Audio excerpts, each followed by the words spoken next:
So good evening, everybody, and welcome to the Town Board of the Town of Ossining Legislative Session for Tuesday, December 8th, 2020. Please rise and join me for the Pledge of Allegiance. I pledge allegiance to the flag of the United States of America and to the republic for which it stands, one nation, under God, indivisible, with liberty and justice for all.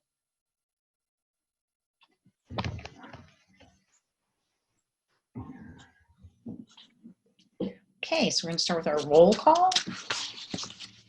Okay, Councilmember Feldman?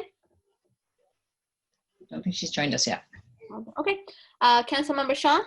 Present. Councilmember Meyer? Present. Wiltshire? Present. Supervisor Levenberg? Present. And I do not think we have our Councilwoman Feldman yet, but I'm sure she will be joining us shortly. All right, so we are going to start with two public hearings this evening. And the first one is on our proposed local law on beekeeping, Local Law 4-2020 to amend Chapter 200 of the Town Code zoning to create beekeeping regulations in the town of Ossining. At our last work session, we made some adjustments to the law based upon public comment and feedback we received from some local beekeepers at a work session in November. This is our first public hearing with the revisions, so we are looking forward to receiving public comment tonight. We did receive one letter from Caroline Curvin today, who could not participate this evening, but wanted her comments to be part of the public record. We have shared those with Deputy Clerk Kudisaka, as well as with the town board, and they will become part of the public record. Is there anyone else here to address the public about the draft beekeeping local law this evening?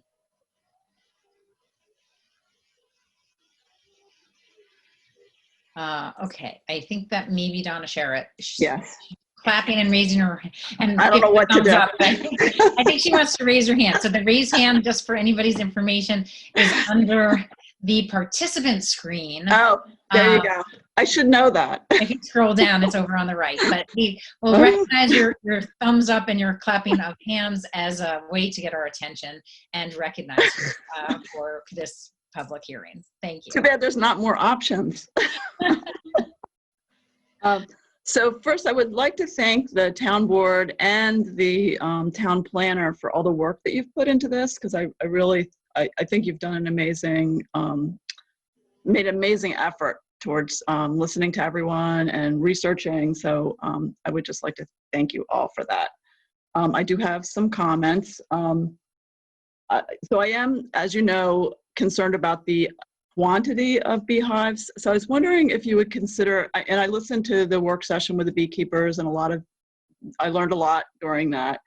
But I'm wondering if you could have the quantity at the discretion of the building inspector. So therefore, if, like now, without any limits, there's really no recourse if someone wants to put like 20 hives on a small property right next to somebody's property. So, but then St. Augustine, that they have 16 or however many, it's a totally different kind of property. So I just think that there should be some way that there's that somebody can weigh in that if it seems unreasonable, and maybe that could be the building inspector, and maybe he needs to get guidance from someone. But the other thing is under 8A, it mentions that the option to get New York native honeybee or bee queens. There are no New York native honeybees. So I think that's confusing, because that isn't an option. They're all European, or not, they're old world, not new world. Then under 6, so going in the wrong order here, where it mentions food, I do not think it should be limited to native plants. I hope you're all sitting down, because I know you all know I really love native plants, but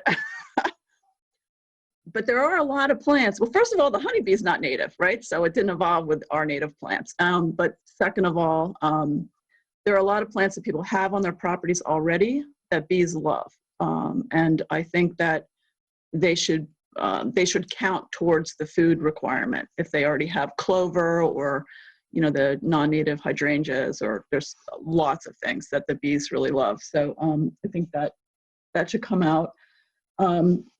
But I think it's a little confusing how it's written, and I'm trying to read it here. I think that each beekeeper shall ensure that a convenient source of pollen and nectar, I think it would be clearer than food, that consists of plants, pollen and nectar plant species. It needs to say the word plant, because right now it just says pollinator species. So it definitely needs to say plant. But perhaps you could just say pollinator plant species are provided for the bees and hives, and that would provide, instead of saying blooms, say pollen and nectar throughout the growing season. I think that would just be clearer. I mean, blooms probably are pollen and nectar, but I just think it's just a lot clearer. The other thing is, I think that the way that the law is written, that this issue is already taken care of, but maybe we should just be clear. During that work session, one of the beekeeper from Bethany stated that she does this practice, which is Zeidler, Zeidler, which is a practice of carving cavities into live trees to house the bees. It's a 1,000-year-old practice that was done in Europe, where the bees are native and where they have old growth forests, which probably those trees have cavities already. I don't think that we should be allowing people to carve cavities into live trees. We have, besides climate change, there's insects and diseases, everything's attacking the trees. And if they're carving an oak during growing season, they're gonna probably get oak wilt. So it's like, I just think it's a bad practice. Again, the law states that it has to have, the way it's proposed, that it has to have these specific kind of hives. So maybe that's enough to prevent this, or to prohibit this, but maybe we should just be clear. I would think be a little clearer on that. So I think that's it for me. Excellent. Okay, thank you so much, Donna Sharrett. And I'll just ask if there is anybody else here who would like to comment on the beekeeping legislation. And I will look for a raised hand or a clap or other thing, as well as Victoria Caffarelli, if you see anybody. And if not, then I would like to take a motion to adjourn this public hearing to the December 22nd. December 22nd. Thank you, Council Tomadonna. December 22nd, so that we can continue to discuss this. Do I have a motion? So moved. Second. All those in favor? Aye. Aye. Anybody opposed? Okay, and just again, I know I mentioned already, Caroline Curvin submitted some comments, again, from the beekeeper's perspective, I guess you could say. I know that she and Donna had a chance to speak also, so hopefully we're going to continue to work on this, and we will incorporate the comments from the from this evening, as well as anything that we've received in writing. We'll share with our planner, Valerie Monastra, and then we will presumably have yet another draft for review for the next time that we have our public hearing, and if not the next time, then the following one after that. So with that, I would like to move to our next Local Law 5 of 2020 to amend zoning code and zoning map regarding solar energy systems public hearing. So this is a continuation of the public hearing on the zoning text and map amendments for the Eco-G Energy Solar Canopy System proposal at Maryknoll Fathers and Brothers, 75 Ryder Road. With no public comments coming out of our last hearing, we do anticipate closing the public hearing this evening. We do have a resolution later in our agenda to consider approving these amendments to move the proposal along. But before we do so, let's find out if there's anybody here to address the board on the Eco-G Solar Canopy zoning text and map amendments. And if screen at the bottom, if you click on participants, it brings up the list of all the participants, and at the very bottom right, it says raise hand. So if you'd like to, you can do that, or if you have any other way of getting our attention, if you'd like to speak, we will also allow that. We're very flexible on Zoom here. Anybody? Going once? Twice? And that's it. I think we're good. Okay, so if with no further comments, I would like to take a motion to close this public hearing. So moved. Second. No further discussion from my board. Okay, very excited. All those in favor? Aye.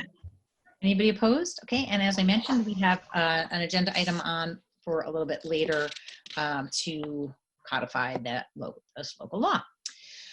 All right, so I think with that, we are going to move into our departmental reports. This evening, we have our town and village engineers, Paul Fraioli and Andy Teese with us, our dynamic duo, and they are going to discuss a variety of topics, some of which are actually on our agenda a little bit later this evening, some of our lift station generator replacements that we just received a public bid for and we're going to accept.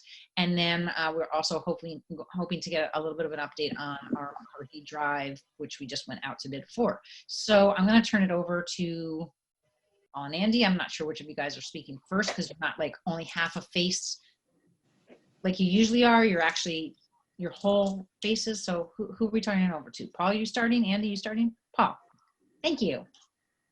Mr. Fraioli. Thank you, Supervisor. Good evening, Town Council.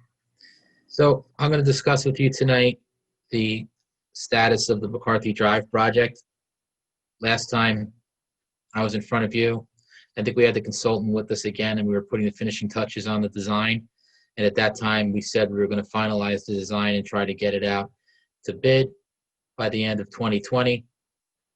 Try to take advantage of a very optimistic bidding climate with the COVID situation and the winter months upon us. This is a favorable time to bid for hopefully competitive pricing.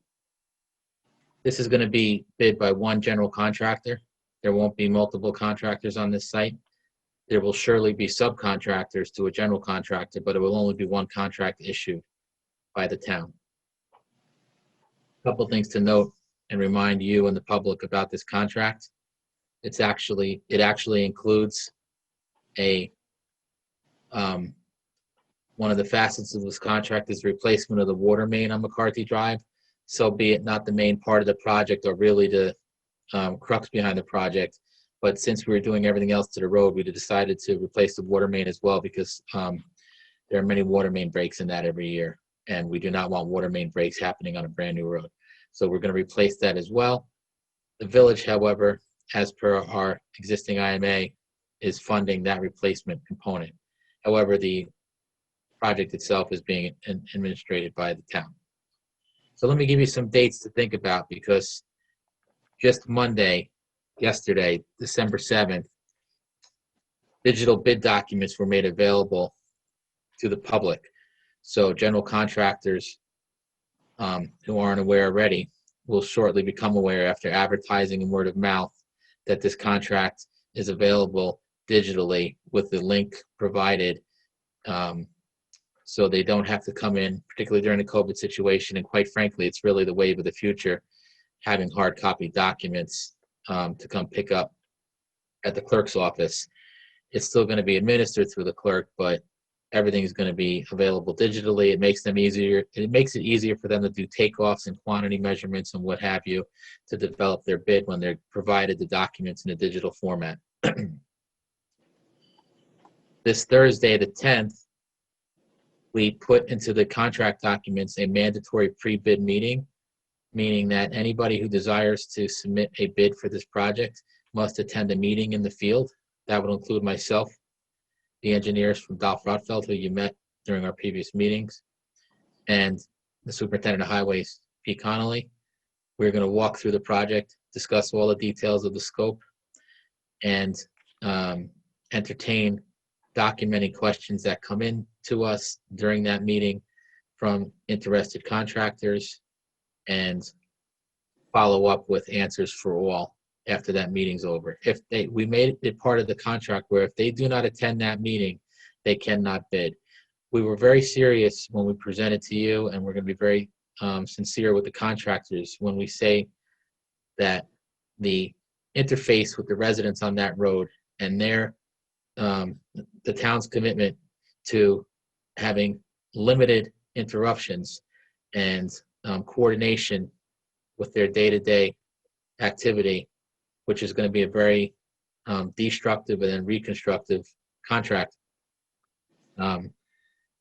We want them to know, and we want them to be there, and we want to convey that, and them showing up all leads credence to that. If they don't show up, they won't be able to submit a bid. But we're looking for a nice turnout this Thursday. I'll report back to the supervisor, and I'm sure she will give you the information, funnel the information to you after that meeting's over. After that bid time, or after that walkthrough, there's a period of about 2.5 weeks where they can develop their bids, ask questions. We in turn answer any questions asked to the entire group that has bid documents, so everybody gets the same information and everything stays qualified. At 10 a.m.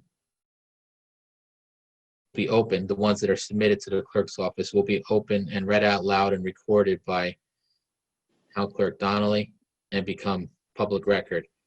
At that time, we don't do any awarding. What we do is we collect the bids that were submitted. We analyze the bids to see if everything is kosher and if all their documentation that goes along with the submittal of a publicly bid project like this is in place and everything is in order. And then we do reference checking and check on the contractor themselves. And sometime after that, I will make submittal to the supervisor to ask to go on a resolution to award the contract. And we also have to do that in conjunction with the borrow that is being accomplished by finance for this project. The anticipated budget, it did creep up a little. I think we said around 2 million plus, and we're around 2.5 million now.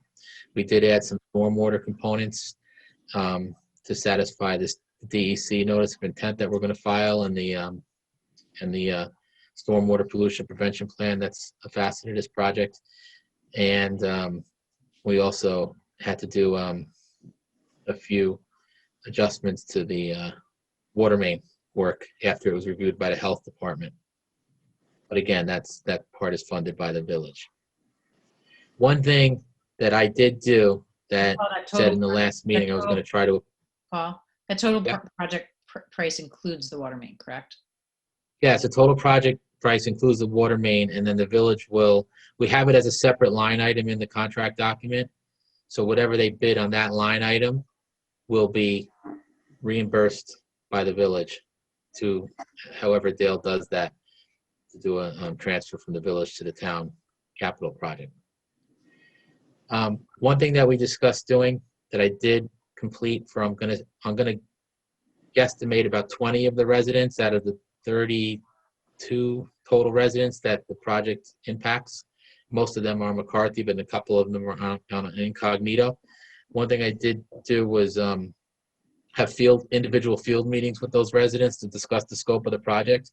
A lot of the questions that came up last year in front of you came up again, and we went over the details of the project. And I'm going to say that we satisfied most every concern they had. It's still going to be, disruptive and an inconvenience for a period of about the heavy construction, which would be 3 to 4 months.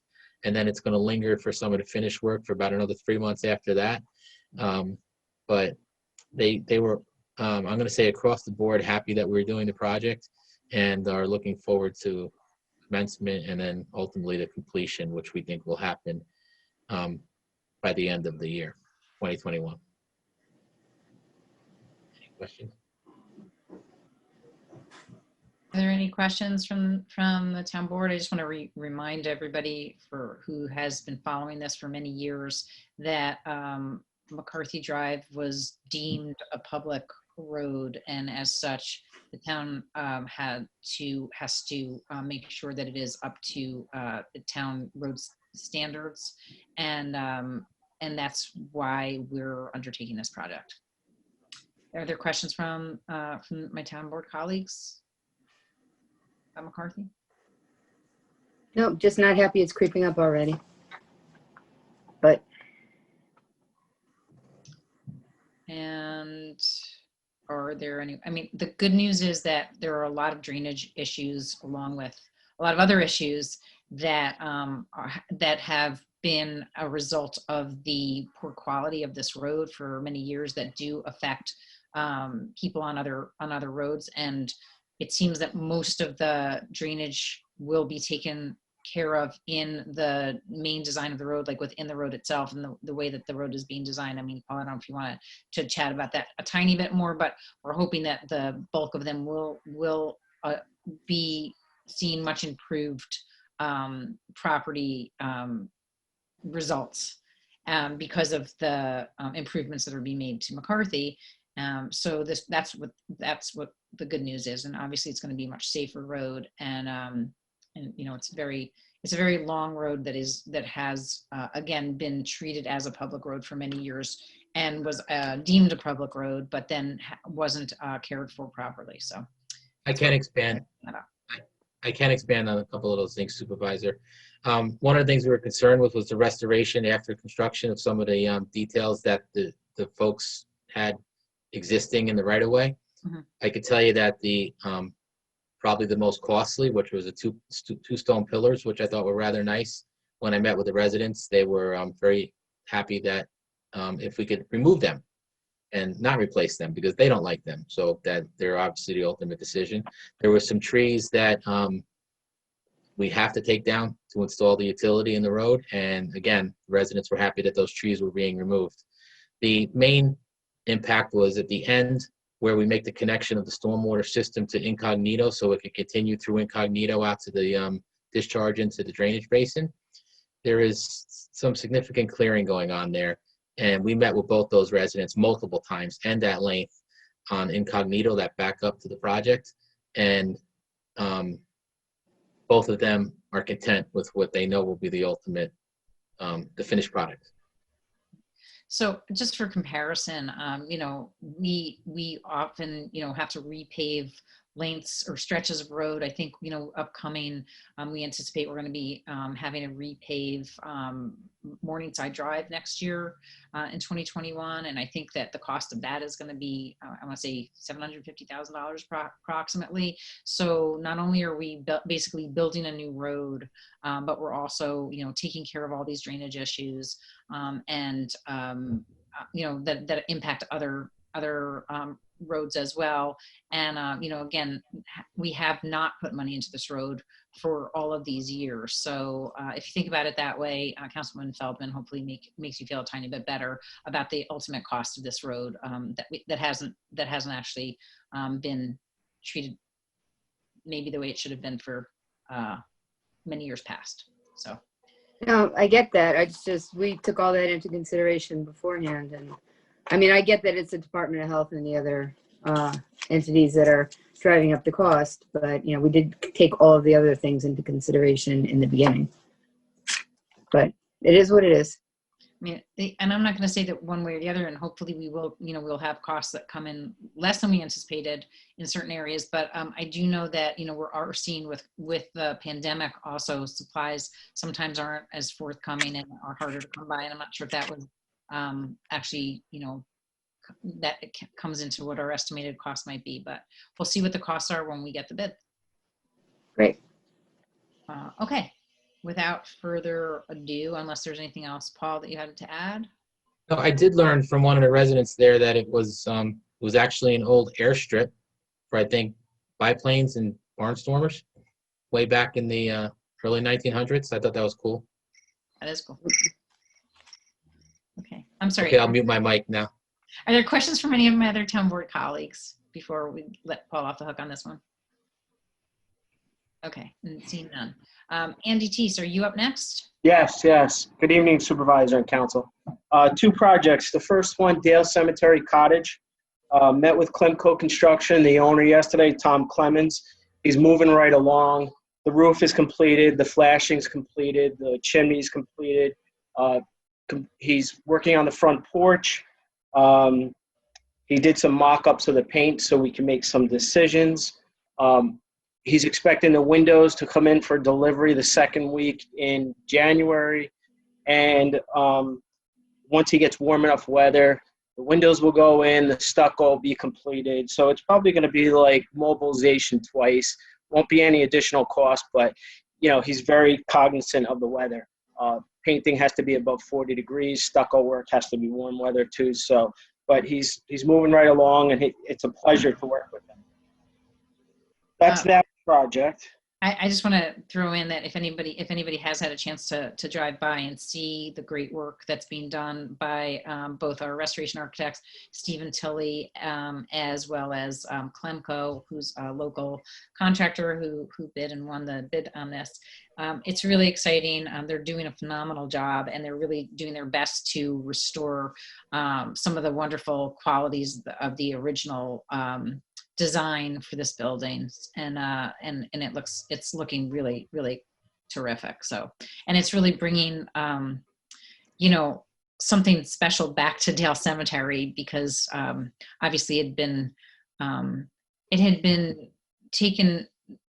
People have taken liberties over the years with the fixes to the superintendent's cottage, and it really never looked so very nice. But hopefully, when we're completed with these repairs, it'll not only be functional inside and well supported on the envelope, but it'll also it'll look like it once did and have the same sort of stature that it once did.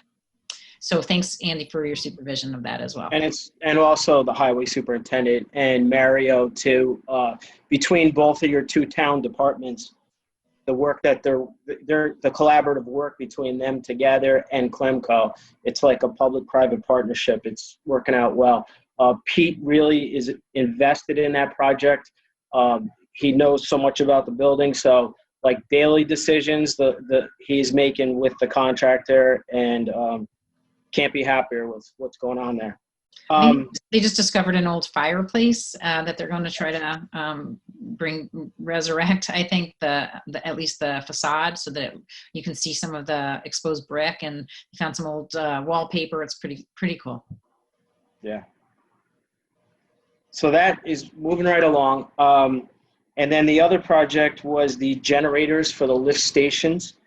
We had 3 favorable bids, 3 competent contractors, but the lowest responsible bidder was JT Orzanzo, General Contracting and Development, Lindstar Engineering, electrical engineers who did the design of the bid specs. They've worked with this company in the past, and I think there's a resolution tonight that you have to vote on for that to be approved.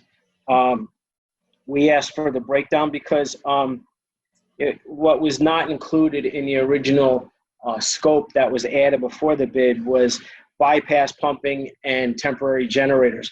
When these generators are going to be taken offline, and it could be an extended period of time, the health department changed their mandate to make it more stringent, and we have to have backup to backups at each lift station.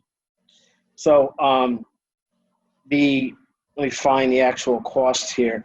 We asked for a cost breakdown for Parker Bale Pump Station.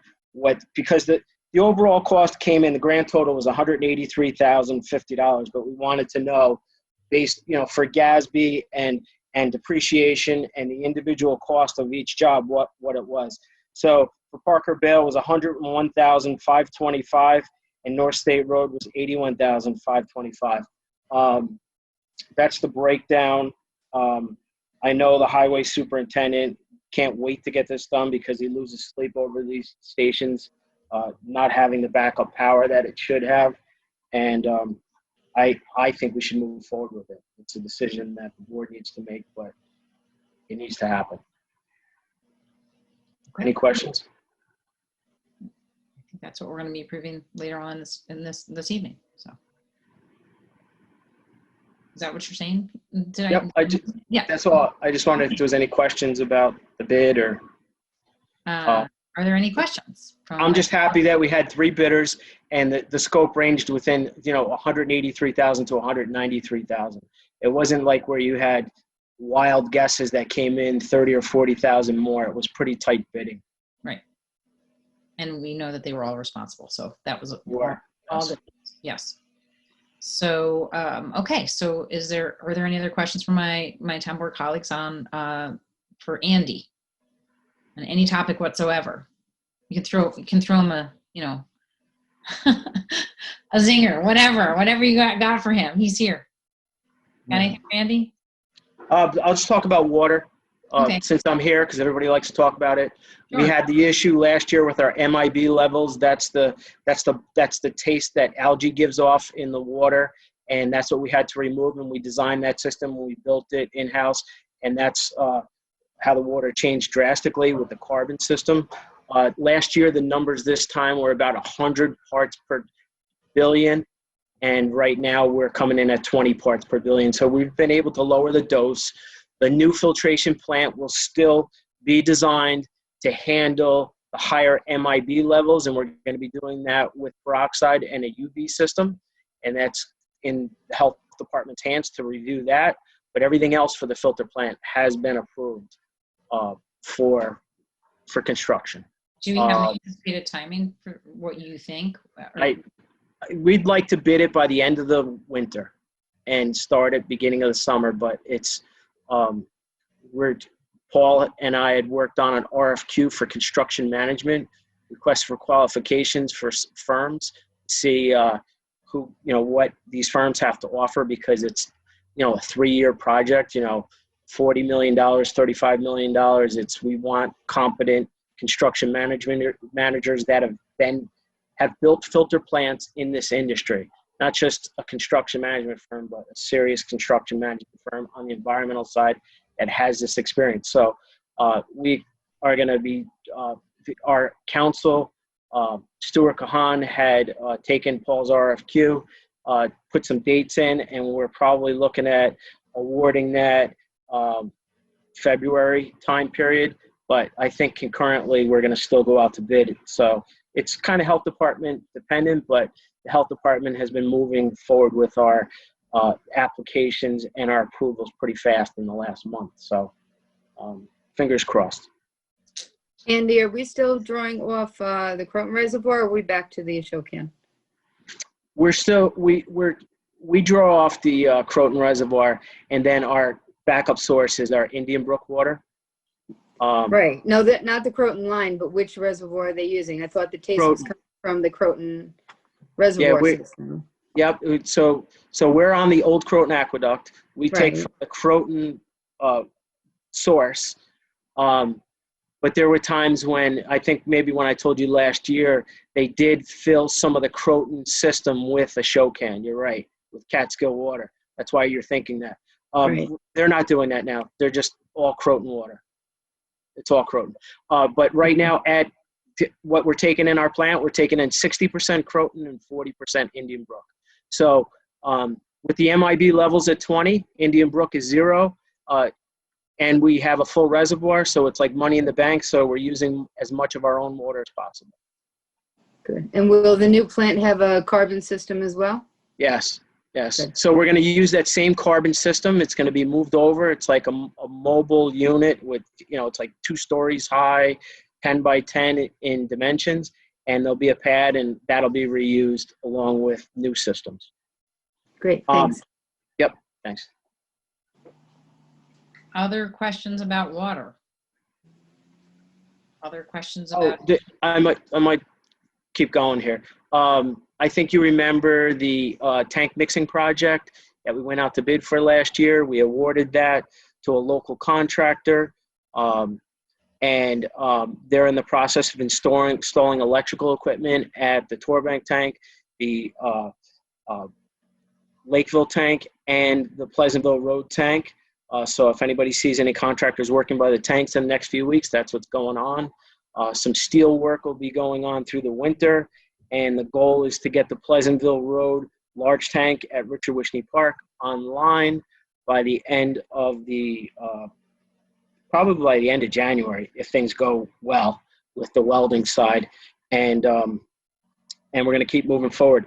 If everybody remembers, we switched to the small tank because we had disinfectant byproducts, and it dramatically dropped our disinfectant byproducts by going to a smaller tank, thus reducing the detention time in the system. So things are moving in 10 directions, but everything's good. Thank you. Dare I ask if anybody has any questions, or is Andy going to just start talking again? I like when he talks. I learned stuff. No, we love when Andy talks. Are you kidding me? Come on. Andy, do you have anything else to add that you just popped into your head? Everything's good. Okay, so I'm going to ask my more colleagues. Do you have any questions for either Andy or Paul on any topic whatsoever? No. I hope you both have nice holidays if I don't see you before then. Yes. Enjoy. You as well. Enjoy. We'll be talking again Yep. soon. Don't worry. Okay. Okay. Thank you Have a guys good night. so much. Thank you. Have a great Night. night. Take Okay. care, you guys. Take care. Good seeing Yeah. you, Fernando. Oh, you guys can stay for Fernando's report. He's up next. He got to listen to you. I'll stay for a little bit. All right, Sure. great. All right. So anyway, up next we Thanks, have our town assessor, Fernando Gonzalez, with his departmental report, and hopefully we're going to hear a little bit about some stats for an overview for the year, since we did hear from him not too long ago. So Fernando Gonzalez, take it away. Good evening, Madam Supervisor and Town Council. Can you hear me well and see my screen? We can, but you just moved your head is only half of your head again. Okay, Okay, and there we go. That's nice. there you go. Are you able to see my screen? We were and now we're not, but that might be me. I am. I don't know what happened to my Zoom screen. Went away. I can see your screen. Okay, I yeah, see good. it. Yes, I can see it. we're good. Okay. So as you know, the last time I did a report to the town board, I was doing the report after filing the final roll in September 15, which basically ended the administrative review process, which is the grievances that are reviewed at the Board of Assessment Review. So after the final roll is published, the property owners that do not have, that are not agreement with the decision of the BAR, the Board of Assessment Review, they have the right to seek judicial review. The residential property owners are able to file small claims, and the commercial property owners are able to file an Article 7 certiorari. Typically, they have 30 days to file with the courts and then serve us with a copy of the filing, whether it's a SCAR or a cert. This year, because of COVID, the governor extended the deadline, so I believe it was until November 2nd that they were able to file SCARs or certs. So as I had mentioned earlier, back in September, the last time I reported, we had in 2020 467 grievances, which is the first step of the review process, which is 18 more than what we had the prior year. And I'm reading this chart all the way to the right of the screen, you see reappraisal 2020, and those are the totals I'm referring to. And of course, you can see, Fernando, you can actually use your cursor, that little, you can okay. you can scroll your cursor and so we can follow where you are. Okay, great. So Okay. I'm pointing right here to 2020, where we got 467 grievances, of which 186 were for the village of Ossining, a decrease of 7%, of 7 grievances or 4%, 177 For the village of Briarcliff Manor, an increase of 27 or 18% of the total grievances. And for the town outside, we had 104 grievances or 2 less, which is a 2% decrease. Basically, the reasoning behind this history here is that with the new state and local tax law affecting the filing of your income tax, federal income tax deductions, many of the higher valued properties in Briarcliff Manor, many of the owners thought that their value was decreasing because of that. And it was. The market kind of slowed down for the higher end, higher value properties. But of course, you know, they get a lot of solicitations from attorneys and assessment review companies. And as a result, Briarcliff Manor had an increase of 18% on the total grievances. So after the board rendered their decision, we had a total of 274 SCARs, small claims, which is 23% more than the prior year. Now, bear in mind that the 2020 roll was a reappraisal year, No, where we valued Fernando, every 9%. property in the town. 9%, not 23%.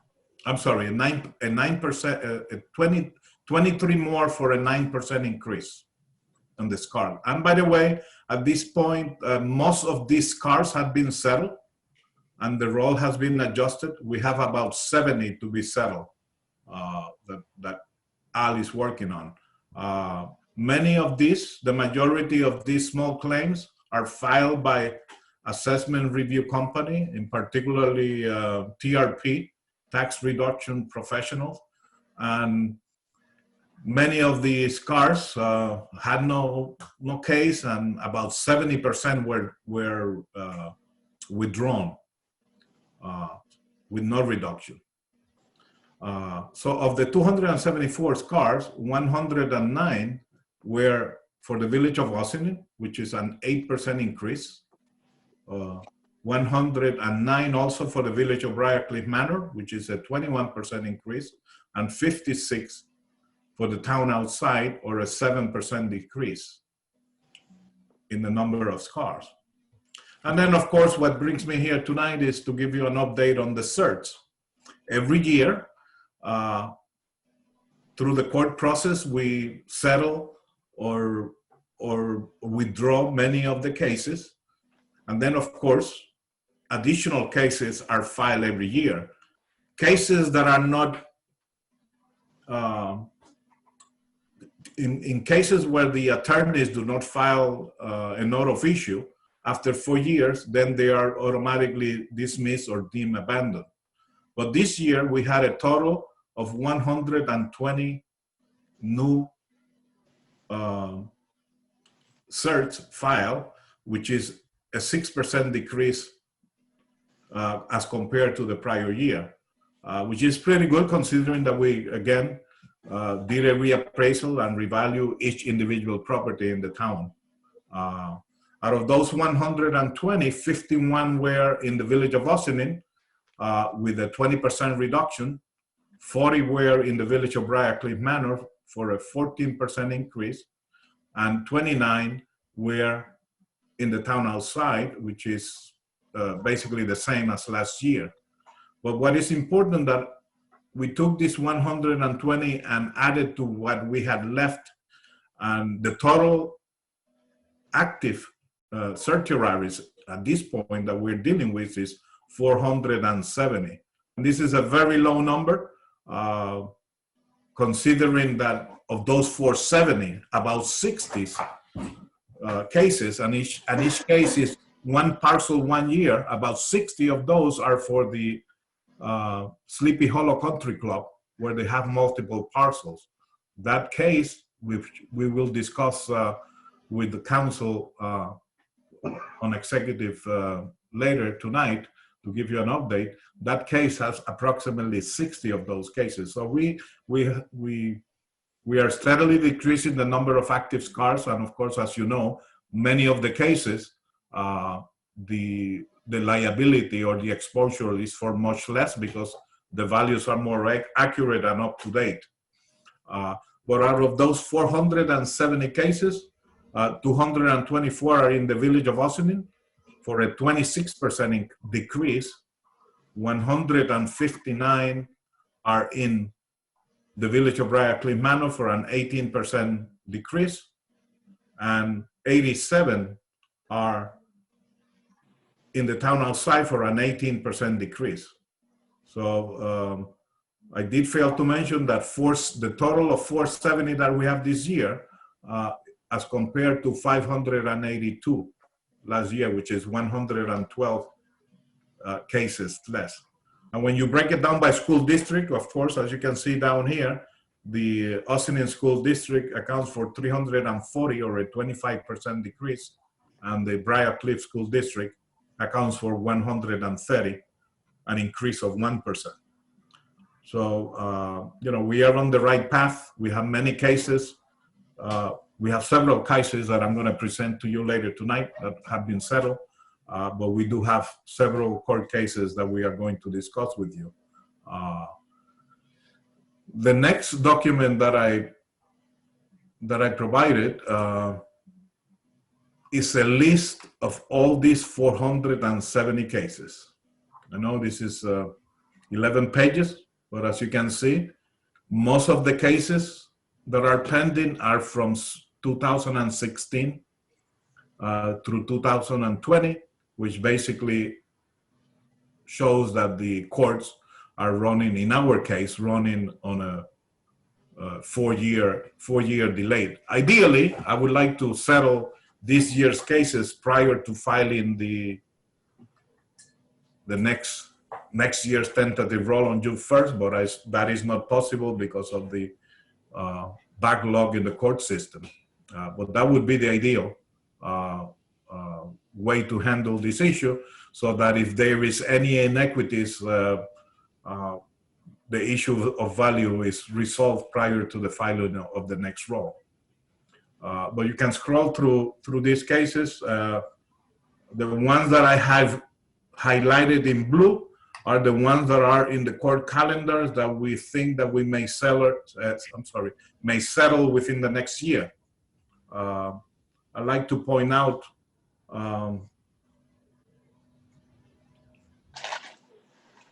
Sleepy Hollow Country Club, which accounts to almost 60 of these cases, as this case goes back to 2012.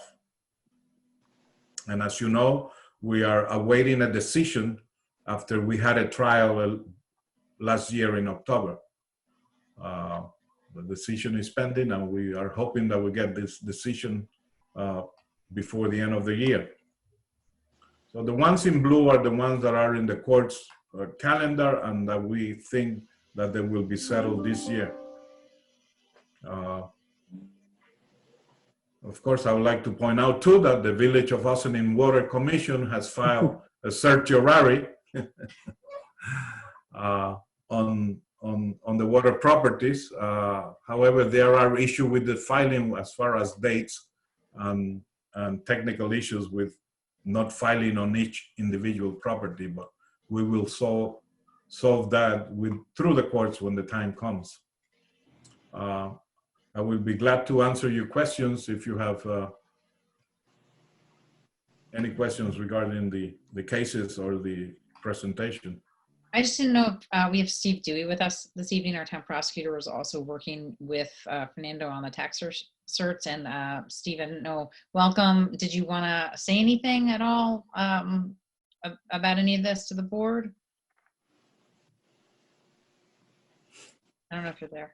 I can't see everybody, so. Yeah, I think you're on mute. Oh, Steve Dewey's on mute. Okay. And maybe, yeah, Fernando, if you could just stop sharing your screen, we could get back to our. Okay. Am I on now? Yes, you are on Can you now. hear me? We can hear. Good evening, everybody. Happy Thanksgiving, everyone. I haven't seen you all in a little while. No, I guess we'll discuss a lot of this in an executive session. Kudos to Fernando and the team. We really, I think, pushed a lot of cases to try and get them to settle and get them off the docket for the town. And really, unless there's any questions of me, I think may be more appropriate when we discuss this in executive session. Okay. So I guess just to let the public know that, because this is considered negotiations, that is something that we do discuss in executive session. Also, it's pending litigation in some instances. And in some instances as well. So I just question for any of my town board colleagues, if you have questions for Fernando about any of the statistics, I think one of the things we wanted to point out is that with reassessment, we are really starting to see a trend down. I don't know if the numbers are always as representative as the ultimate settlements, because in many cases, we still may have similar kinds of numbers as we have in the past, but the settlements are, I think, coming in much lower, and that's because having a role at full value for this many years now makes it, I think, a little bit harder to make the case that we're overvaluing properties. So, and most people aren't fighting if they think they're undervalued. So, I don't know, do my board colleagues have any other questions for Fernando or for Steve? Oh, so you didn't see a huge amount this time with the reassessment? No, actually, I think the reassessment, although was finalized with the informal hearings remotely due COVID, it was very successful. Typically, on a reappraisal reassessment, the number of grievances is more like 10%. We barely had 4%, around 4% this year. Of course, we spent a lot of time and we were able to extend the period of informal review, and many people came forward and had an informal review with Tyler or with myself or with my deputy, Al Closey, and we, were able to settle many cases before they had a chance to file a grievance. So I think it was, we were able to make adjustments, and I think it was very, very successful. Also, being that this is the fifth year, the public is getting used to knowing their value every year, and many are in tune with the market, and they do realize what the neighborhood's market trends are, and they're less likely to try to claim that the property is less valuable because they see what properties are selling in the neighborhood. Also, I like to point out that many of the settlements are for a lot less because the values are more accurate, and we are able to follow the trends in the market and make adjustments based on what's happening with that sector of the market. In commercial, for example, the commercial properties, of course, next year I expect reductions on the office sector and retail sector because they are suffering from high vacancies and lower income because of the pandemic. However, residential values are going up like crazy. It's the numbers that people are paying because of the pandemic. Many of our residential neighborhoods will see increases in value. So we are able to adjust the value based on market to that particular type of property. If we were not, if we were under the old system, the state will give us an equalization rate that will apply equally to everybody, and it will say, okay, everybody went up by 3%. When we have some properties that are going down by 3-5%, and we have properties going up by 8-9%. So that is the advantage of having a role that is up to date and at full value. I don't know if you heard in the news the last few days that in Nassau County, that last year finally did a reassessment after so many years of having frozen the roll and paying incredible amounts of money for scarce and certiorari cases, because everybody in Nassau County has to file a grievance if they expect any relief, that they decided to freeze the roll because of the pandemic. And that is the worst thing you can do, because now what you're saying, that everybody's value adjusted the same way, and that is impossible in the real world. Even in the worst case scenario, not everybody loses value at the same rate. Some properties, some neighborhoods will change value, will increase or decrease values at different rates. Depends on what's going on, and it's very evident by what's happening now with this pandemic. We have properties selling at much higher than even asking price, bidding wars on residential properties. On the other hand, the office sector is suffering from very high vacancies. Many of the commercial property owners have lost tenants, or the tenants are not able to pay the rent and they're giving them breaks, trying to keep the properties occupied. So again, Fernanda, question. If we're seeing a temporary bubble with all of the people coming out of the city, we're keeping our assessment roll at 100% every year. So it won't be continually highly assessed if the market rate comes down. We do this every year. So whatever temporary raise in the value will be reassessed every year until to try to keep it even, correct? That is correct. So if after this pandemic, things go back to normal and everybody runs back to the city and sells their property in the suburbs, and we have a decrease in market values on the residential sector, we will adjust for that. But if that is the case, but again, the exodus the other way is going to behave different than what it is behaving coming in, people coming into buying now in the town of Austin. So, more people now are paying a premium for single family homes, or would the first choice is to buy a single family detached home instead of a condominium. Although condominium values, of course, because they are valued different based on the income approach, have been, of course, increasing as well. Thank you. Thank you. And just to be clear, we're on about like a year delay, right? So we're set at, what is it, May, or is it July? July 1st. July 1st. The valuation date is July 1st of the prior year. So for next year, for the 2021 roll, the valuation date is July 1st of 2020. So we take sales from July 1st, 2020 to June 30th of 2019 and analyze those sales. So what's going to happen that this bump in increasing values on the residential sector that we're going to see, we're going to measure it over the next two rolls. Some of it happened between July 1st of 2020 and June 30th of 2019, but the biggest increases has happened from July 1st, 2020 into the future, into now and next year. As you can see in Austin, there's very little inventory and properties are selling at higher than asking prices, and there are bidding wars because of the demand. So. All right, good time to sell, you guys. Anyhow, okay, that is great. Are there other questions for Fernando? All right, well, I think again, I think this just shows, and a tip of the hat to the prior couple prior town boards when Sue Donnelly was town supervisor. She's now our town clerk.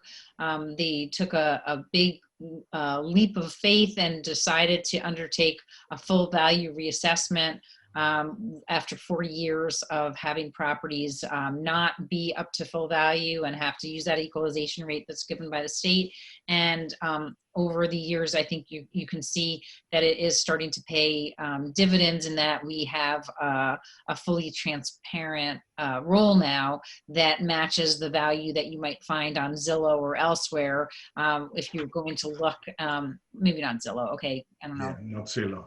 Maybe not so, but in any case, if you go to sell at some point, the sale price of your house should come close to the assessed value, and of course now you're going to do a little bit better than that.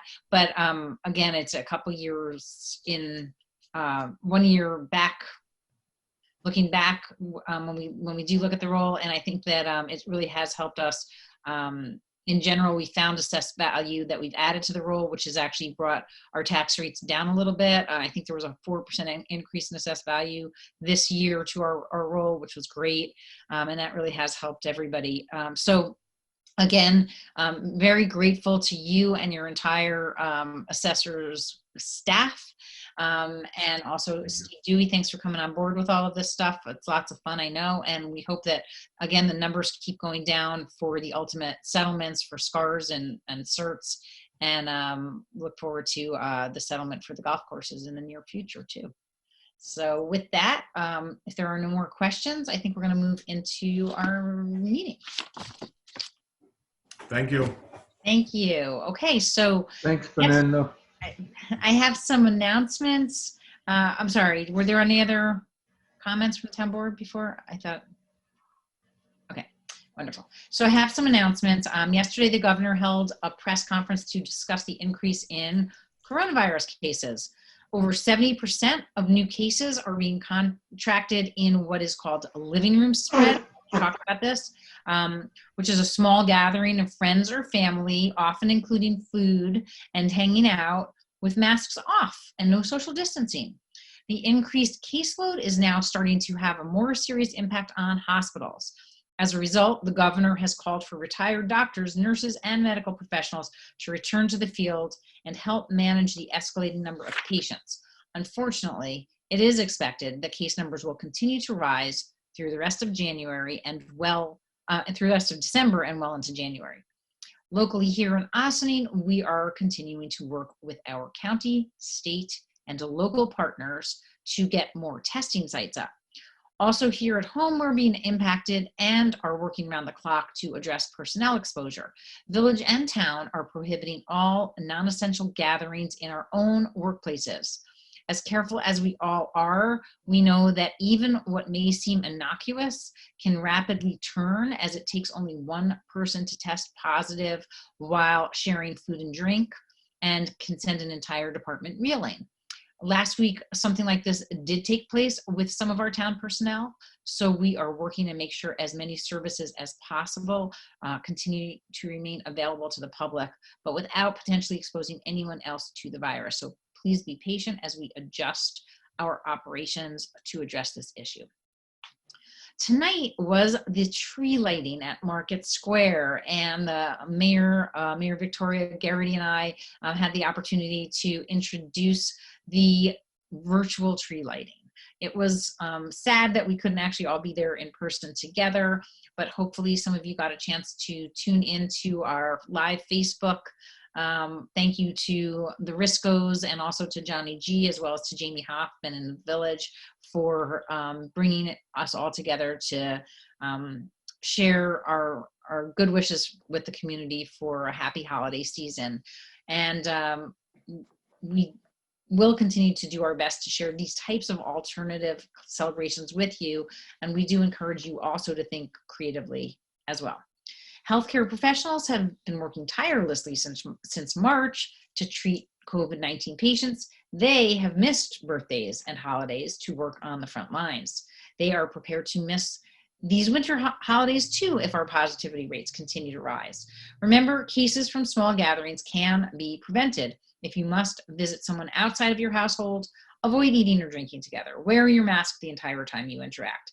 Socially distance, and do not take your mask off your face without washing your hands immediately before and then also after is always good. The governor warns that healthcare workers are reporting burnout and PTSD. He states that if the positivity rate continues to climb, he will have no choice but to institute another shutdown to manage hospital capacity. Ossining remains in a yellow zone. This means that additional testing and other resources have been allocated for our residents. Please visit the Find a Test Site Near You feature on the New York State website to find a test site with available options. There were just a little bit earlier this evening, there were some new mobile testing sites that were announced by the county, one of which is in Ossining, and we are going to share all of that information on our website tomorrow. If you have questions about resources that are available, you can give my office a call at 914-762-6001 or speak with someone through the county helpline by dialing 211. As more positive cases are identified, more residents will receive a call from the state's contact tracing program. If you see an incoming call from N-Y-S contact tracing, please pick up the phone. The person on the other side of the line is trained to help you. The call is confidential and you have the right to speak to a contact tracer in your preferred language. Contact tracers also connect you with information and resources about paid family leave, housing, food insecurity, medicine, addiction services, and so much more. Being in a yellow zone has added an extra layer of stress on our local businesses. So please remember that small businesses are owned by our neighbors and our friends. Their success is our success. The town is sharing Small Business Bingo, a chance for residents to explore the many goods and services you find locally. It's a little bit of fun, so hopefully you can check it out on our website and our Facebook page. Gift an experience or a trustworthy, convenient service. Our businesses have been through an awful lot this year, as we all have, so please step up to help. Recommend a business to a friend, buy a gift with curbside pickup, or leave a positive review. There are many ways to help, and every bit counts. The holiday season brings out the best in our community. This year, there are multiple toy drives being led by the Ossining Boat and Canoe Club for our local families, Ossining Open Door Family Medical Center, and the Marine Corps Reserve. The Briarcliff Police Department is hosting a winter coat drive until December 18th. Ossining Padres Hispanos is holding an Adopt a Family campaign, where residents can provide a gift and food for a family in need. Galata House is hosting a charity fundraiser with prizes being awarded from local restaurants. Baker Collier Christmas Cheer Fund is raising money for holiday food baskets to deliver to families on December 23rd. Each of these organizations has its own guidelines for donations, so I will be including a full list in my Friday Supervisors Update. Check it out, or go to really any of those, the websites from any of those organizations, or they all have Facebook pages and ways you can donate online, except for the toys. Those you can't do online. You have to bring those in. And we do have that. I know that Boat and Canoe Club has, I think, is it Mike Risco and also Elks for Boat and Canoe Club? Councilwoman? So we have a bunch of locations. Hold on. We have Value Drugs in Briarcliff, the Briarcliff Toy Shop, the Mike Risco Music School on Croton Avenue. Congregation Sons of Israel will be available only Sunday, December 13th for people who want to drop off there. And 49 Locust Road in Briarcliff Manor has a box outside in their driveway, and we'll take it at any time. Henny and Ting has a box. You can either go in, shop, and leave it there, or you can call or order online and tell them to set it aside for the boat club. So if you want to do contactless, you can do that. Look for one of our flyers. There's an Amazon wish list, and you can also have it shipped. So you could ship any new unwrapped toys and games, can be shipped directly to OBCC, P.O. Box 743, Ossining, New York, 10562. So the post office will collect them and keep them there so that we can gather them and bring them right to the church. And nobody has to touch anything. Well, except me bringing it to the church. So we're looking forward to hoping the community can help. There's a lot of need this year. Absolutely. And, both in the food drives and in the toy drives. Absolutely. I'd like to help as many families as possible have a good season, holiday season. Great. Thanks for that. Lastly, I wanted to remind everyone that our comprehensive plan survey is open. Now is the time to submit your comments and get your ideas out in the open. We just learned we have received almost 200 responses to our survey to date. We want to hear your thoughts too, if you haven't already responded. The town of Ossining has adapted to COVID-19, and some of those creative adaptations were actually for the better. Did you visit our parks more often during the shutdown, and now you have ideas for their use? Did you start biking and have an idea for where the town should add a bike lane? What are your favorite things about Ossining? What are your suggestions for the future? These questions are part of what makes a comprehensive plan. So that's what it's all about. The survey is available on our Facebook page, the Town of Ossining website, townofossining.com, and in our weekly emails. To get information specific to the comp plan, please visit our website, townofossining.com, and elect the Subscribe to Sustainable Ossining link at the top center of the website. And that is it for my announcements. I did want to just remind everybody that there is the police reinform and reinvention. The village is hosting 2 sessions coming up, one in Spanish and one in English. I believe the one in English is on December 12th. The one in Spanish is on December 10th. And I know that that information is available on the village's website. Jackie Shaw is our liaison to the police reform and reinvention task force with the village, and Althema Goodson from the Equity Task Force. So just for everybody's awareness, please do participate in that community input for that reform plan. So with that, I'll open it up to my board colleagues if they have any comments and or liaison reports. You can also give all at the same time. Anybody have anything? I have one. I wanted to congratulate the fire department on their new officers election. The new second assistant chief is Fredo Luis Sanchez. So he'll be second assistant chief. And then that means that Michael Scarduzio will move up to first assistant chief. Scott Gallery will be the chief. And Manny DeCruz, who we thank for his years of service, will become our newest deputy chief. So congratulations to all, and thank you so much for all of your service.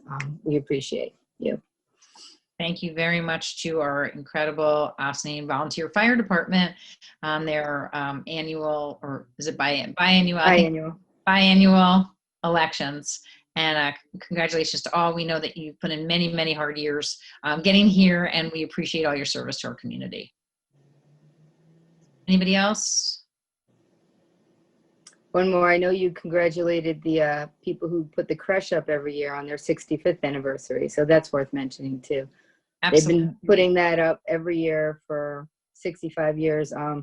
It's actually second or third generation of people who are doing it now. The kids or even the grandkids of the people who started it. So it's been a really great community effort, and it was nice that you sent a commemorative. Yes, and thank you to our Deputy Supervisor Jackie Shaw for presenting it to them in person. I did speak with them in advance to make sure that they would keep as safe practices as possible with the community creche, and that also I did get a call today from Dennis Salazzo thanking us for the 65th recognition, and just shout out also to Bruce Fiorito and to Bonnie for all of their hard work over the years and their families, putting the creche together and caring for what I think I just learned that one of the lambs is 60 years old. One of the lambs in the manger is 60 years old. So it's pretty incredible. So thanks again for all that you guys do for our community. Anybody else? All right. Oh, also shout out to Michael G. O'Connor for hosting our Pearl Harbor ceremony that we had in front of the municipal building yesterday, December 7th, Pearl Harbor Day, to commemorate that fateful day that got the U.S. into World War II. And apparently this is something that has been going on since I think they said it was 69 years. Is that correct? I think 69 years. And I think that, I just want to thank Michael G. and all the members of the veterans. American Legion. And that, yes, but it's not just the American VFW Post, but it's all VFW of Post. Yeah, it's the collective group of veterans. So Centralized Committee of Organized War Veterans. That's it. Centralized Committee of Organized War Veterans. That's what I was going for. Okay, so thank you, Victoria Caffarelli, for that.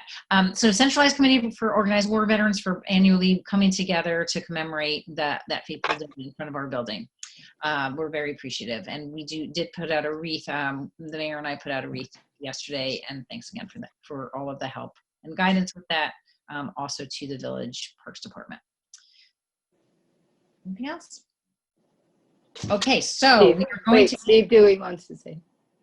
Okay, but we're in our announcements now. So, okay, go ahead, Steve. Not really. Are we not in announcements yet, or you want, Yeah, we're not in public announcements. That comes at the end of the meeting, so. I'll do it at the end then, no worries. Thank you very much. Okay, thanks. Okay, so we're going to go into our meeting now. I believe we're at our public comment on agenda items. So Steve Dewey, if you have a comment on any of our agenda items that are on the agenda, any of our resolutions or agenda items. Does anybody have any comments on our agenda items only? That's what we're asking for at this point. Hearing and seeing none, you can raise your virtual hand.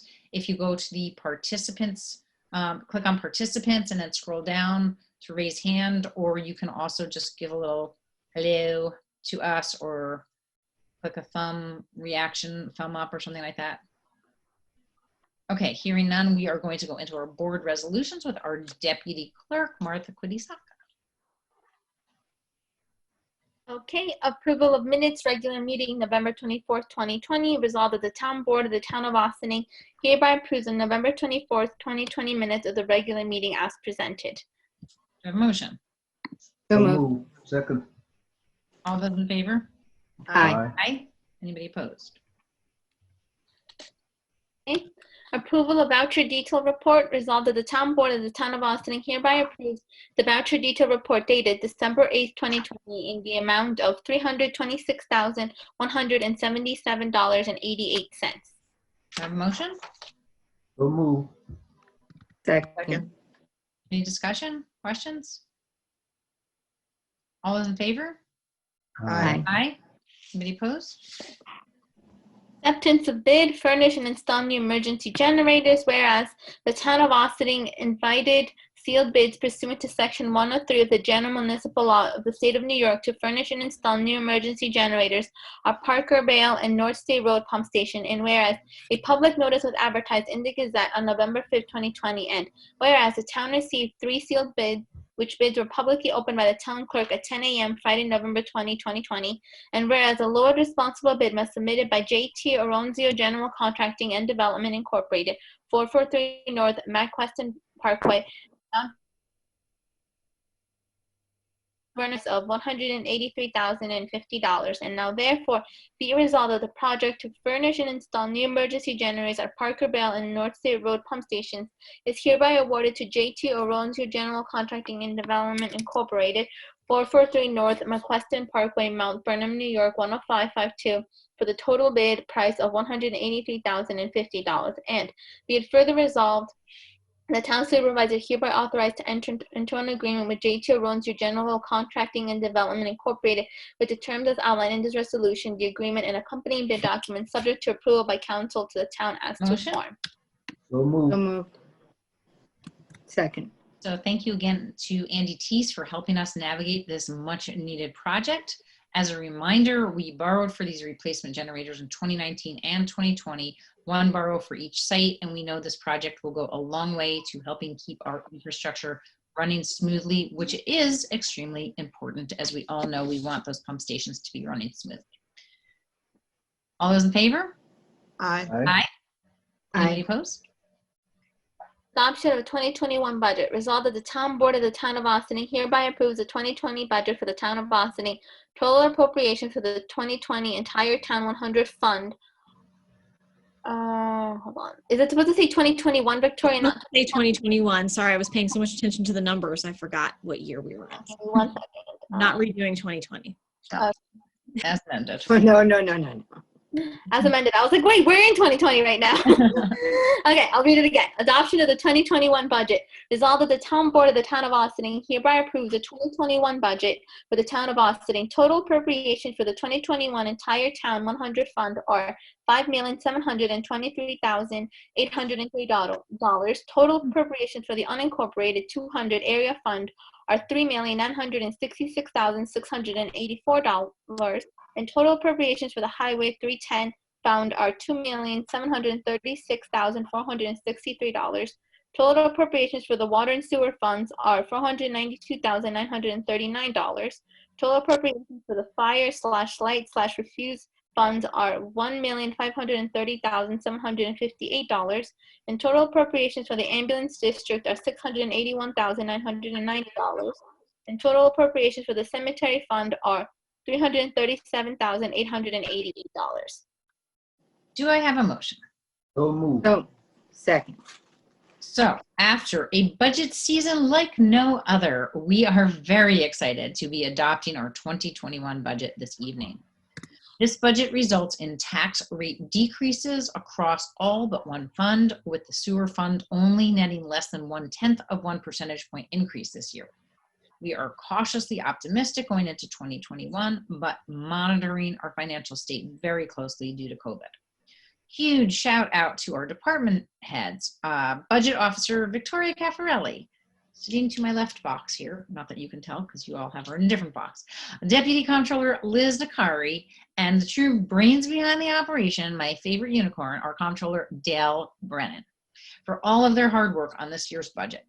We're all ready to say bye-bye to 2020, and adopting the budget is one of our first steps to doing that. So here is to a much better 2021, and I don't know why Victoria Caffarelli didn't remember that we had to get out of 2020 in the resolution, but we're good. So any other questions or discussion from town board? Thank you all so much, and with that, all those in favor? Aye. Aye. Anybody opposed? Wonderful. Agreement Workers' Compensation 2021. Resolved that the Town Board of the Town of Austining authorizes the supervisor to sign the participation agreement with New York State Municipal Workers' Compensation Alliance for the funding year beginning January 1st, 2021 to December 31st, 2021, with an annual funding contribution of $114,734, subject to change based upon actual payroll figures for 2021. Do I have a motion? So moved. Second. We have been working with the New York State Comp Alliance for several years now, and they are our excellent partners for keeping our workplaces safe. We're looking forward to signing on for another year. All those in favor? Aye. Anybody opposed? Call for public hearing local law number 6 of 2020, amended chapter 200, zoning of the town code to regulate battery energy storage systems. Resolved that the town board of the town of Austining hereby calls for a public hearing in the matter of local law number 6 of 2020 to be held at 7:30 p.m. on Tuesday, December 22nd, 2020. And be it further resolved that pursuant to the governor's executive orders 202.1 and 202.15 and subsequently extended, this public hearing may be held via video conferencing only, with the information to participate in the public hearing to be duly noticed and circulated in accordance with the requirements for noticing public hearings. Do I have a motion? So moved. Second. So if you had joined us for our work session last week, you know we have been working towards developing legislation to regulate battery energy storage systems in the town of Austining. This is important legislation to help us towards energy independence, and it incentivizes the development of green energy sources like solar, which can then be stored for later use in these systems. Developments of these kind are popping up in our area, with one proposal already on the table in the town so far. We hope to get ahead of this trend in order to help facilitate responsible development of these installations to ensure that they are done safely and sited appropriately in the town. Any discussion? All those in favor? Aye. Aye. Anybody opposed? Okay, for the next resolution, do you want me to read the whole thing, Christy? Or approval of sale of property located at 63 River Parkway. Whereas by judgment dated and filed with the Westchester County Clerk on June 29, 2018 in the matter of foreclosure of tax liens pursuant to Article 11 of the Real Property Tax Law by the Town of Austining, index number 2336/2017, the judgment, the town receiver of taxes was authorized to convey all right, title, and interest in their property known as 63 River Parkway, tax lot number 90.15-2-61, the property to the town pursuant to Real Property Tax Law, RPTL, statute 1136 and 1150, and whereas the town board is authorized by RPTL statute 1166 to convey property it requires through foreclosure either through an auction or sale, and whereas the property is an unbuildable lot as it is substantially undersized at 4,356 square feet, where the R30 zoning district where the property is located requires a minimum lot size of 30,000 square feet, and whereas recognizing it will not be prudent to utilize taxpayer funds to hold an auction for a property with no development potential, the town contracted the neighboring property owners and Richard Snedaker, the owner of the neighboring property located at One River Parkway, was the only owner who expressed interest in purchasing the property. And whereas the town board believes it would be a benefit to the town to sell the property, would put the property back on the tax roll, increase the assessed value of the One River Parkway property, and remove any obligation or potential liability for the property from the town. And now therefore be it resolved, the town board hereby authorizes the town's temporary acquisition of the property from the receiver of taxes as directed by judgment and order to the then conveyed to the buyer. And be it further resolved, the town board hereby authorizes the sale of the property to Richard Snedaker, One River Parkway, for a price not below $800. And be it further resolved, the receiver of taxes, the assessor, and the supervisor are authorized to sign any and all necessary papers to facilitate said sale. Have a motion. So moved. So moved. Second. So as the resolution states, this small piece of property was foreclosed on in 2018, and one of the neighbors has approached the town to purchase the property for $800. Since this property is unbuildable and it is beneficial to the town if it goes back on the tax rolls, we're happy to finally clean this up. All those in favor? Aye. Aye. Anybody opposed? Okay. Resolution, local law number 4 of 2020, amendment to zoning code and zoning map regarding solar energy systems. Whereas by joint application dated April 21st, 2020, Equity New York 2 LLC, a system owner applicant, and Catholic Foreign Mission Society of America Incorporated as property owner applied to the town board to install and operate a solar energy system, the proposed project on the property located at 75 Ryder Road, Austin, New York, the property end.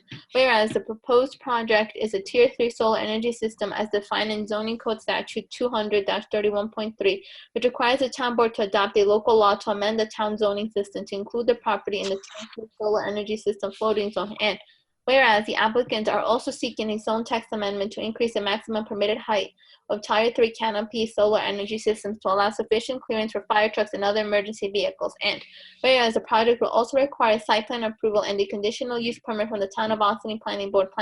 And whereas the applicant previously appeared before the town board at multiple work sessions to discuss the proposed project and provide additional information to the town board. And whereas the planning board served as lead agency for a coordinated review pursuant to the State Environmental Quality Review Act, and at its meeting on October 21st, 2020, the planning board adopted a negative declaration finding the proposed project does not have the potential for any significant adverse environmental impacts. And whereas the planning board also provided the town board with a recommendation according to the zoning code statute 200-52, including recommending that the floating zone be applied to the property, but that the maximum height for the canopy solar energy systems be increased from 15 feet to 23 feet instead of the applicant's proposed 25 feet. And whereas the town board held a duly noticed public hearing at its regular meetings on Tuesday, November 24, 2020 and December 8, 2020 via video conferencing in accordance with the governor's executive orders 2.2.1 and 2.2.15 as subsequently extended, and members of the public having the opportunity to attend and be heard. The public hearing was closed on December 8, 2020. And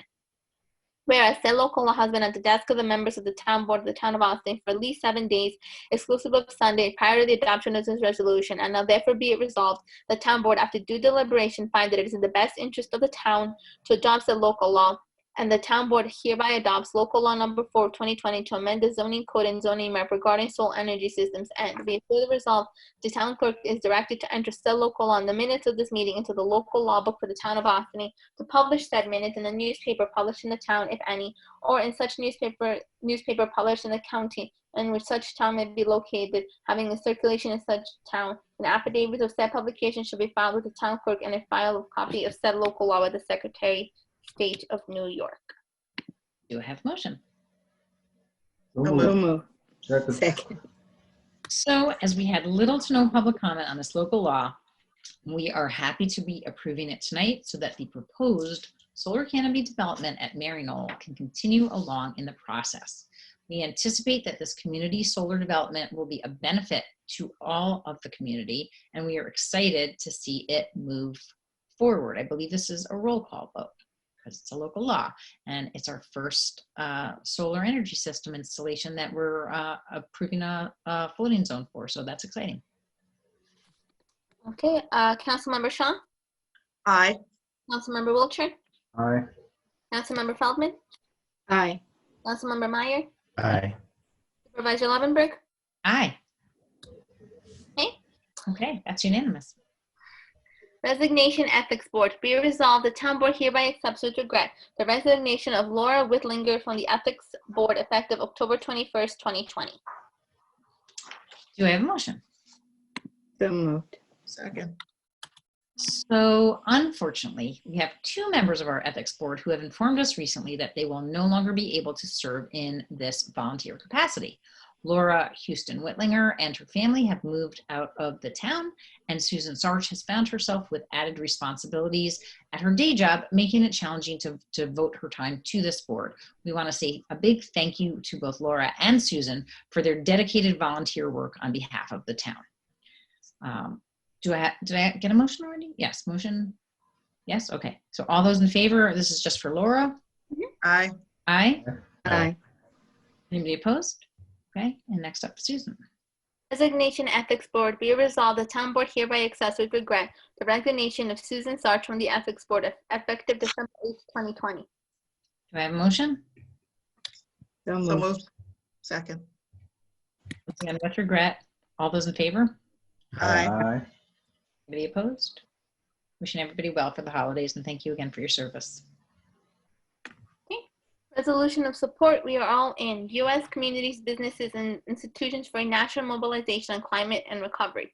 Whereas in 2017, We Are Still In was launched to maintain America's promise to tackle climate change in light of the federal government indicating it would withdraw from the Paris Climate Accords. And whereas since 2017, the United States has experienced devastation associated with the impact of climate change, and this crisis has only been exacerbated by the current COVID-19 pandemic. And whereas leadership in tackling climate change is necessary not only to help our nation recover from these crises, but also look forward to a promising future with new jobs for millions of Americans, innovation in the area of sustainability, and a healthy, safe, and vibrant environment for future generations, especially for vulnerable communities. And whereas over the past few years, America's local leaders and non-federal leaders have been at the forefront of this issue, enacting policies and decisions to address the climate crisis despite absent leadership on the federal level. And whereas with a new incoming administration at the federal level, we are all in. A coalition of local and state leaders across the country reaffirm its commitment to the Paris Agreement on climate change and urge revitalized efforts to combat climate change at all levels of government in the United States. Now therefore be it resolved that the town board of the town of Austin authorizes the supervisor to sign the We Are All In statement to urge the Biden-Harris administration and Congress to take action on climate issues included but not limited to sustainable investments, expand United States leadership at home and abroad, and reimagine community partnerships to advance just and equitable climate solutions and build resilience to climate change. And be it further resolved that the town board reaffirms a commitment for climate action to be at the core of its policy setting goals for the Austin community by signing on the We Are All In statement. Do I have a motion? So moved. Second. This was shared with me by a number of colleagues in other municipalities, and apparently the deadline is either today or tomorrow. I think we have until tomorrow. So we got this on our agenda a little bit of last minute, but I don't think that there's anything in here that's very controversial as far as this board is concerned, that we would support the United States re-upping its commitment to the Paris Agreement. So with that, all those in favor? Aye. Aye. Anybody opposed? Thank you. Appointment. Justice Court resolved that the town board of the town of Austin hereby appoints Catherine Keashby to the position of full-time intermediate clerk in the Justice Court at a prorated annual salary of $46,076 for 2020, effective December 21st, 2020. And be it further resolved that this appointment is temporary for a period of 90 days, and the probationary appointment of Ms. Keashby to the position of intermediate clerk is subject to the approval of Westchester County Civil Service. Do I have a motion? So So moved. moved. Second. So since October, we have had a vacancy in our Justice Court, and we think we may have finally found someone worthy of filling Sarath Nair's shoes. Catherine is an OHS grad with experience in law and court proceedings on the county level. We are sure she is going to be a great fit, and we're looking forward to her passing the civil service test in a month or so in order to make this temporary appointment more permanent. All those in favor? Aye. Aye. Anybody opposed? All right. So with that, I think we are up to our monthly reports. Resolved that the town board of the town of Austin hereby accepts the following monthly report for the month of October 2020, Town Building Department. Do you have a motion? So moved. Oh, second. All those in favor? Aye. Anybody opposed? Resolved that the town board of the town of Austin hereby accepts the following monthly reports for the month of November 2020. Dale Cemetery, GE Helicopter, Tax Receiver, Town Building Department, Town Supervisor, Town Highway Department, and Town Clerk's Office. Motion? So moved. Second. All those in favor? Aye. Anybody opposed? Okay, so with that, we are up to visitor recognition. And Stephen Dewey, would you like to address the board on any topic whatsoever? I would. Thank you. Good evening, everybody. I'm glad to say that we finally have now, for the public, if they're still watching here, we now have the plea by mail available for the Ossining Town Court. This is also available to village and town residents to get a parking ticket, as the village court prosecutor Sonia Tanksley can now address those tickets as well. And we discussed earlier, that's why I'd asked earlier to speak about this, when we were discussing all about COVID and going to a yellow zone. It's very important to know that the court and many attorneys and judges and the court clerks are very wary about court traffic and eliminating personnel coming into the courts. It's a tedious process, and people have to wait outside in the cold, and the weather that's going to be upcoming is not conducive to people standing in line waiting to get into the courtroom. So if you get a ticket, moving violation or whatever, or if you get a parking ticket, that ticket will give you an appearance date. You will now probably, if you plead not guilty, you can also request to meet with the town prosecutor, yours truly, by email, and or the village prosecutor if it's a parking ticket by email as well, so that a resolution may be made. The plea will be sent to the court, and if accepted, is forwarded to that person for the payment of the fine, all in purpose of eliminating you having to drive down to the court or take time out to come down to court at night. So we hope that it'll be successful. It's very successful in other towns, town village courts in upstate New York, as well as the area here. So I'm pleased to say we finally got that going, and that affected, as of last Thursday night, was our first 10, I think 6 pleas we got in by mail. So just so you know that, and that's up and running. That is fantastic, and thank you so much for letting us know about that, because I do believe that the Office of Court Administration just issued some directives that came down as of tomorrow that they are eliminating, I think, almost all in-person business in our court. So, and if I may, Dana, just one brief thing on that. All courts now have gone virtual. It's pretty interesting, and it may be the way of the future. We've been doing this in the federal courts and bankruptcy and the Supreme Court, but the virtual aspect of us actually appearing, as we are here in a Zoom, contact your courts, if not just Ossining, but Ossining is set up for that. So if you are a litigant in an action, please contact the court. There are call-in and certain procedures that could avoid you coming into court altogether and actually have all your rights preserved, all your defenses or claims preserved in the court without having to actually go there. So might be the wave of the future for court procedures. And just for anybody's information, to contact the court, the best way to do so right now is to send them an email at justice@townofaustining.com. Do we have a phone number too? Or is that, I don't know the phone number off the top of my head. Phone number is 762-8562. But yes, I think email is preferred at this moment in time. Okay.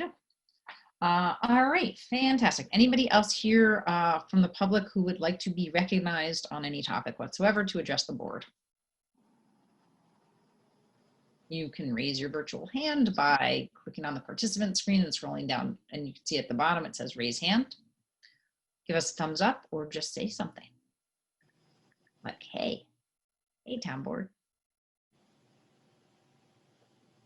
Okay, and hearing, did somebody say that? No. Okay, hearing nothing. With that, I would ask, again, Stephen Dewey, I want to thank you for that update, and we're very excited for all the work that you put in on that, as well as our Justice Court, but it's really great news that we are staying with the 21st century and getting with the program here. We're very excited about that, and hopefully we can reduce the need for a lot of the in-person business that takes place. So with that, I would ask for a motion to adjourn to executive session for personnel, advice of counsel, and contracts. So So moved. moved. Second. All those in favor? Aye. Aye. Anybody opposed? All right, we'll see you all. Thank you so much for joining us tonight. Our next meeting is Tuesday, December 15th at 7:30 p.m. You can tune into Zoom to participate live. The meetings are also recorded and uploaded to Facebook, YouTube, and our townofaustinon.com website. So lots of options for you to stay engaged and stay involved. And we thank you all for those who came out this evening to do so. Have a great night, everybody, and be safe and happy Hanukkah. Good night.